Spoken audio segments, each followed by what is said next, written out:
Sejahtera rekan-rekan sekalian, hari ini Komisi 3 perlu menyampaikan siaran pers khusus terkait pembahasan RUU perampasan aset.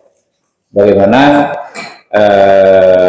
hari ini ada banyak beredar hoax bahwa Komisi 3 menolak untuk membahas undang-undang perampasan aset. Ya kan, teman-teman kan di sini kan saksi juga ya. Bagaimana sudah berapa minggu ini kita gas terus soal undang-undang perampasan aset ini. Kita maksimalkan mengundang atau memenuhi permintaan pemberian pendapat ya, dari berbagai elemen masyarakat terkait RUU perampasan aset. Perlu kami sampaikan bahwa undang-undang ini adalah undang-undang yang sama sekali baru, bukan undang-undang perubahan. Karena itu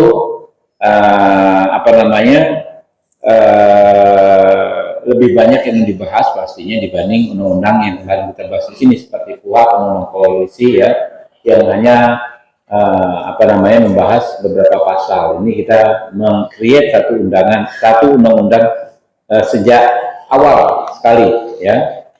Bagaimana di konstitusi kita DPR memiliki kewenangan untuk membentuk undang-undang. Untuk membentuk undang-undang itu kita dimulai dengan penyusunan.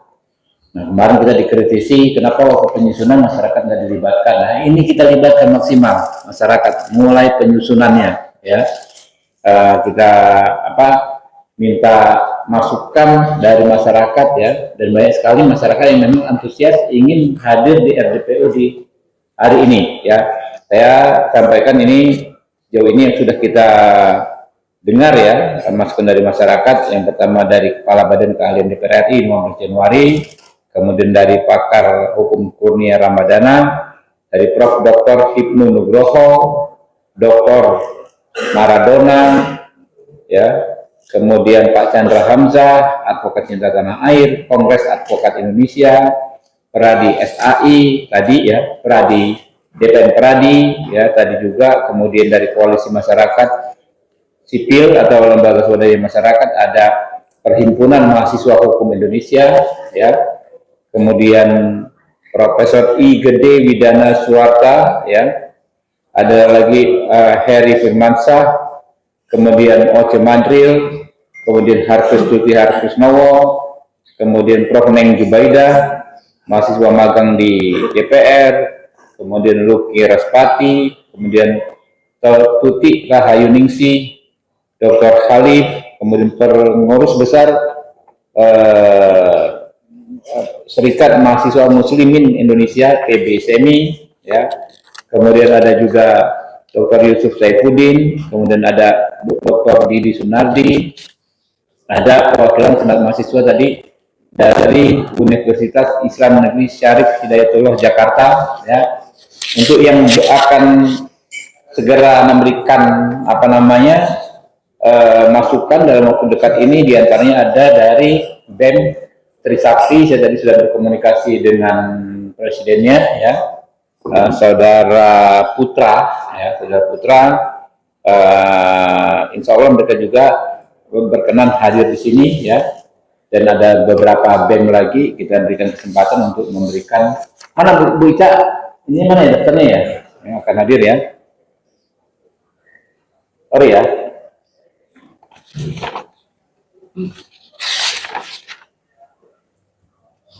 Ya, ada yang ada Ahmad Novindri Haji Sukma ya, ini pelajar atau mahasiswa postgraduate PhD di University of Cambridge Inggris, karena kita ingin lihat perbandingan dengan di negara-negara lain. Ada Profesor Dr. Dadang Heri Saputra, Rektor Universitas Banten Jaya atau di Serang. Ada Profesor Faisal Santiago, akademisi Universitas Borobudur. Ada kemudian M. Sadilillah, mahasiswa postgraduate di King's College London, United Kingdom, ya. Ada juga kita undang Pak Ari Yusuf Amir, ya, advokat, Pak Hotman Paris Utapea, advokat, untuk memberikan pandangannya terkait undang-undang perampasan aset ini. Jadi kita ini gaspol terus, Pak. Ini sementara belum ada kita agendakan RDPU undang-undang lain, ya. selain perampasan aset ini, karena memang kita prioritas. Jadi undang-undang advokat walaupun ada dari Mahkamah Konstitusi memerintahkan kita membentuk dalam 2 tahun ya, kita belum bisa agendakan. Ada undang-undang apalagi yang di sini narkoba ya, belum ya. Psikotropika. Ya, psikotropika ya, kita full di perampasan aset ini. Mungkin itu teman-teman, dan ya ada yang disampaikan teman-teman, Pak Adam? Ada? Cukup? Ya, nanti jam besok hari Rabu sudah kita mulai gaspol, Rabu, Kamis. Mungkin itu ya teman-teman ya. Ya. Mungkin bisa disampaikan Bang, itu dari televisi tentang substansinya selama ini. Ya, jadi substansi. Nah, soal substansi teman-teman, pertama debatnya ya, perdebatannya adalah soal bagaimana menyeimbangkan antara kepentingan aset recovery untuk organ keuangan negara dengan agar membatasi potensi abuse of power oleh para penegak hukum. Oleh aparat penegak hukum, jangan sampai terjadi abuse of power dengan mengatasnamakan undang-undang perampasan aset ini. Nah, ini yang kemarin kita masukannya banyak ya teman-teman, dan kita perlu pengayaan soal itu. Batasnya di mana yang pas gitu kan.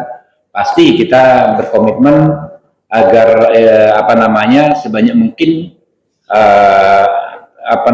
terjadi aset recovery ya, tapi di sisi lain jangan sampai orang yang bersalah terkriminalisasi oleh aparat penegak hukum yang tidak bersih. Nah, itu satu. Yang kedua, banyaknya masukan soal perlunya lembaga khusus yang menangani soal pengelolaan aset ini yang hasil disita ini. Karena kalau hanya kejaksaan, jadi kejaksaan itu kan tugasnya menyelidiki, menuntut dan lain sebagainya.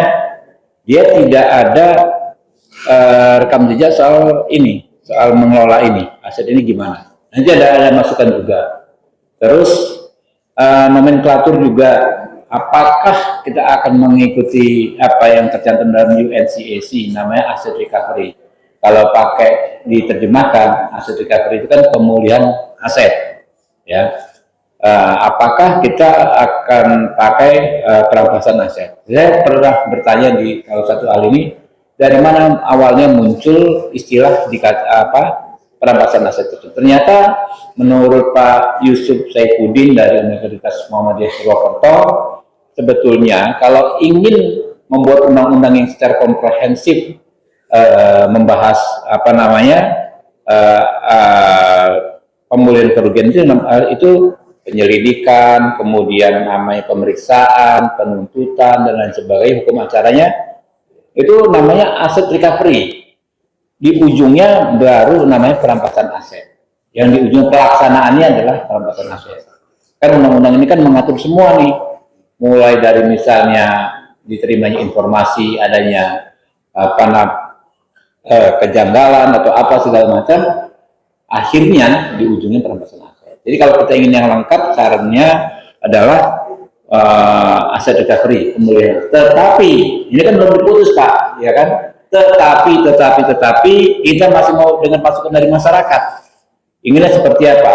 Dan kita harus ya nanti di masing-masing anggota Komisi 3 yang akan menyusun dan membahas ya akan sampaikan sikapnya.